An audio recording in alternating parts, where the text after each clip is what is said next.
Hey guys, this is going to be part one of our lecture for the introductory material of The Picture of Dorian Gray. Mainly we'll be focusing on today is aestheticism, hedonism, and how that relates to the novel. Tomorrow we'll be focusing more on the Victorian era and how Wilde's social interaction and world influences the text as well. So first, aestheticism.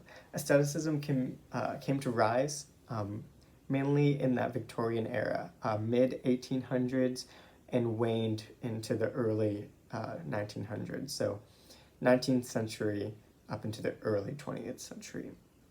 And basically what they said was that the whole point of art and the whole point of everything in society is to focus on beauty. Art was not meant to be something of transcendent value. There was not any meaning, metaphor, nothing of that sort. Art was meant to be beautiful. Art should be, as Oscar Wilde says, art for art's sake, or art isn't useless. What he's not saying is that we shouldn't do art, but he's saying that taking any deeper value in art, meaning literature, poetry, art, studio art, anything that has some creative aspect is meant to show beauty and is meant to be of high esteem. It should be for those of class rather than any sort of political or socio-economic discourse.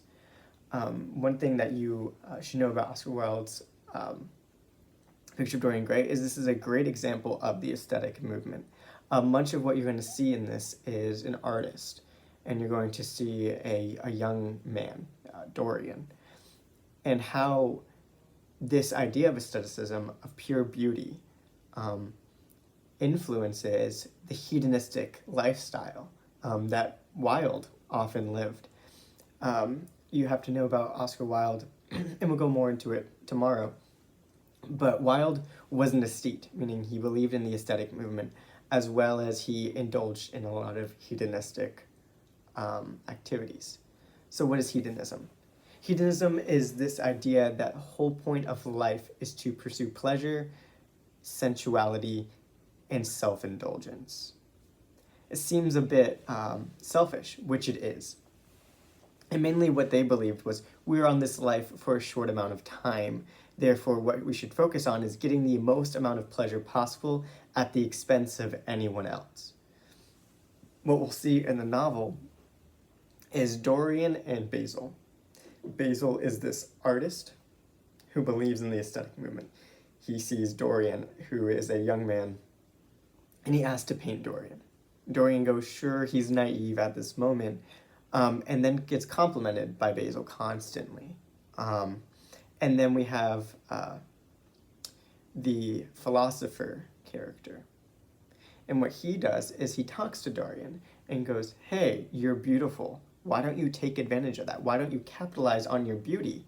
You can experience this whole world that's out there, but you're so innocent. Dorian's intrigued by this instance.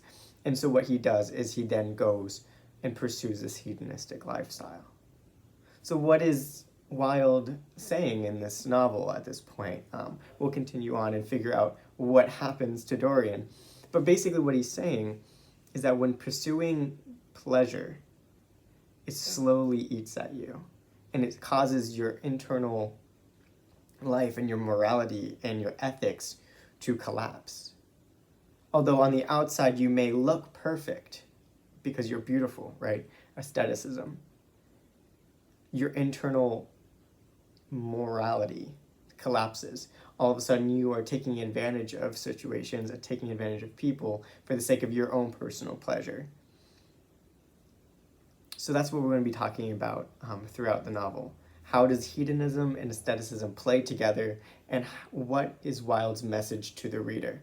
What's ironic is Wilde was a student of aestheticism and hedonism, like I said. So why is he writing a novel that warns people from this lifestyle? So that's all we'll be talking about today. Tomorrow we're going to be focusing more on the Victorian era and that social class that Wilde was a member of, and how that influences further this study of hedonism, aestheticism, and the picture of Dorian Gray.